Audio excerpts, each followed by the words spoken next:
Isang marangyang eroplano ang lumilipad ng mataas sa kalangitan. Mukhang naghihintay tayo ng kwento tungkol sa tunay na marangyang buhay.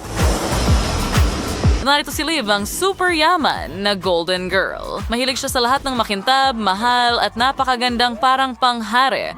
Anito naman si Molly, isang mayamang silver girl. Ang kanyang estilo ay napaka-cool, fashionable, nagniningning at napakaganda. Ngayon, gagawin ni Liv at Molly ang kanilang mga maleta na maging marangyang mini rooms. Tingnan natin kung aling estilo ang magiging mas cool, ginto or pila. Ako bang moroe? O sana ito ko ay magiging ginto o maliwanag at napakaluho. Dapat magmukhang napakaganda ng lahat. Bukas na ang gintong maleta at sa loob may maliit na manikang Liv na nagpipinta ng mga dingding ng ginto. Agad na nagiging maliwanag at marangya ang hitsura ng kwarto. Maganda. Nagulat si Molly sa maleta ni Liv since biglang may kumatok sa kanyang maleta. Ito ang kanyang manika. Siya ay natrap sa loob, umiiyak at medyo galit. Pens, ington as Molly sa Monica ang freak nga talaga and tinakpan ang ding-ding nito. Speaking of sa isang dagdag pa siya at mga pilak na ding-ding at sahig, ganon lang. Hiyo at timakin asasalmin at usamot sa carpet. Tingnan mo yan. Maganda. Magaling, Dolly.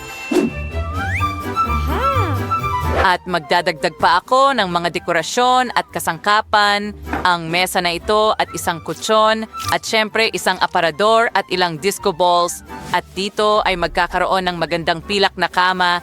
Syempre, hindi ko nakalimutan ang kumot at mga unan. Ano sa tingin mo dito, Dolly? Gusto mo ba ito? Sinitingnan ni Liv ang maleta ni Molly na may gulat at agad na gustong gumawa ng kagandahan. Inayos niya ang mesa, inilagay ang carpet at maingat na tinakpan ang kama ng kumot. Oo, gusto ko na yan. Magdadagdag ako ng malalambot na unan at mga pink na painting ng leopardo. Ngayon, ang kwarto ko ay mukhang wow. Tumatawa si Liv, kinuha ang kanyang sapatos at ang kanyang maliit na manika ay naglalaro at nakakatawa. Pagkatapos ay tinakpan ni Liv ang sapatos ng karpet at biglang nag-iba ito ng kulay. Tingnan mo ang mahika na iyan. Ngayon ang sapatos ay nagiging mataas na upuan at ang manika ay kumikinang sa tuwa. Samantala, ang aparador ni Molly ay nagiging mas kawili-wili rin. Nagdadagdag siya ng mga bagong bagay doon.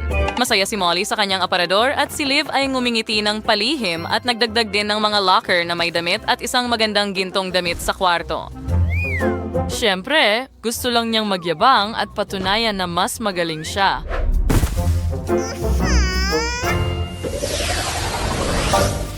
Ngayon gusto ni Molly na gawing mas maganda pa ang kanyang pilak na silid. Naglalagay siya ng mga bagong detalye at nagiging mas komportable ang lahat sa loob. Oo, kumikinang ng mga paru-paro, isang halaman, at isang cute na dekorasyon ang lumitaw. Tingnan ang mga bagay na ito sa mga dingding. Hindi ba ito kahanga-hanga? Masaya ang silver doll na makita kung gaano kaganda ang kanyang kwarto. Pero nagpa siya si Molly na lampasan pa ito at naglagay ng maliit na fireplace sa kwarto. Mukhang napakaganda at sobrang marangya. Oh, hindi! Tingnan mo yan! Apoy yan! Hindi maaari! Oh, biglang lumakas ang apoy! Sa una, natakot ang manika ni Molly. At pagkatapos ay napagtanto ni Molly mismo na may totoong sunog sa loob ng kwarto. At tingnan mo ang sorpresa na yan. Ang manika ni Liv ang nagligtas sa araw. Wow, astig! Ligtas ang silid ni Silver. Samantala, ginagawang mas astig ni Liv ang kanyang gintong silid. Lahat sa paligid ay kumikinang, kumikislap at mukhang napakayaman. Kumuha si Liv ng martilyo at gumawa ng bagong gintong estatwa. Wow! May sarili ng gintong dekorasyon ang kanyang silid ngayon. Tingnan mo yon. Pagnaos ay nawad si Liv na mga ingay sa system records. Siya ng ksanyo ang kortina and because na ang kanyang manika ay kalmadong naliligo sa bathtub. Ang manika ay masayang kumakanta sa shower at biglang napansin tayo. Aray! Nahihiya siya pero ayos lang. Tumawa si Molly at nagpatuloy sa pagdekorasyon ng banyo. Naglagay siya ng mga pilak na bagay at nagdagdag ng mga bagong detalye. Pero bigla niyang naamoy ang kakaibang amoy. Oh, ano ang amoy na yon? Ay, hindi. Masama ang pakiramdam niya at si Liv ay tumatawa lang.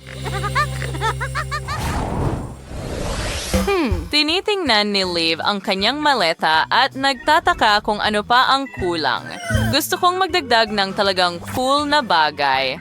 Gusto ng kanyang manika ng pool. Agad na kinuha ni Liv ang isang bote ng tubig at nagsimulang magbuhos ng tubig sa maleta mula sa magandang gintong bote na ito. Ngunit masyadong kaunti ang tubig. Oo, halos walang laman pa rin ang pool. Nakasimangot si Liv at binigyan siya ni Molly ng sibuyas.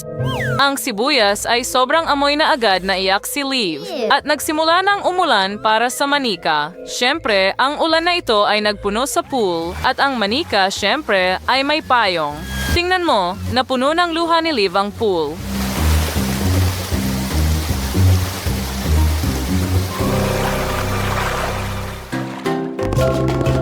At hooray! Natupad na ang kanyang pangarap. Masaya si Dolly at tatalon na siya sa pool. Yay! Nag-enjoy siya sa paglangoy-langoy. Salamat, Molly. Heto na. Naku! Sa tingin ko, iiyak din ako. Oo, Molly. Walang makakatanggi sa sibuyas. Oh, sa tingin ko, nagawa ko na. Oh, wow! Talaga? Gusto mo ng skate park? Justin the Prondo, kanang iwatchir ng rampa. Tingnan natin. Heto na.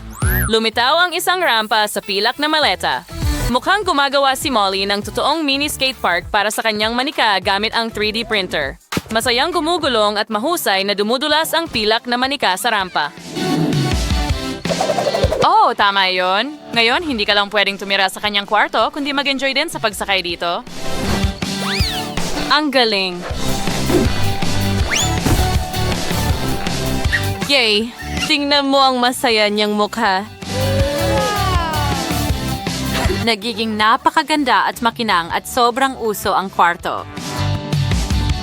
Oh, hindi lang masaya si Molly. Ito talaga ang pinaka-unique na bahay na nakita ko. Wow! Tingnan natin muli ang obra maestra na iyan.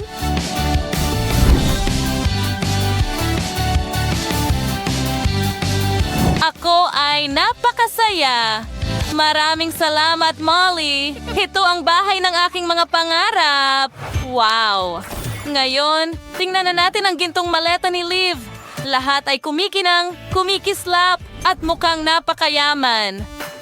Ang manikang Liv ay lumalangoy sa pool at masaya na siya ngayon. Magaling, lahat ay naging maayos. Pero hindi ko makita ang manikang Liv. Nasaan siya? Oh, ayan siya. Nagkakawag sa pool. Sobrang saya. May ideya si Liv. Sa tingin ko. Tingnan mo yon. Isang kahon ng konsyerto. Well, may musikero ako dito. Handa ka na ba? Tara na! Wow! Merong buong concert hall.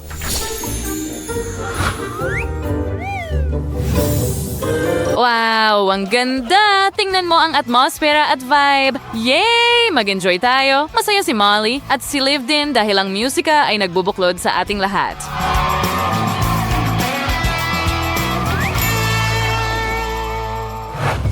Pero tingnan mo yon, may magnanakaw. Dahan-dahan siyang lumalapit at nakatingin ng diretso sa pilak na maleta ni Molly. Kinuha ng magnanakaw ang pilak na maleta at sinusubukang hilahin ito palayo. Oh, ang kapal ng mukha.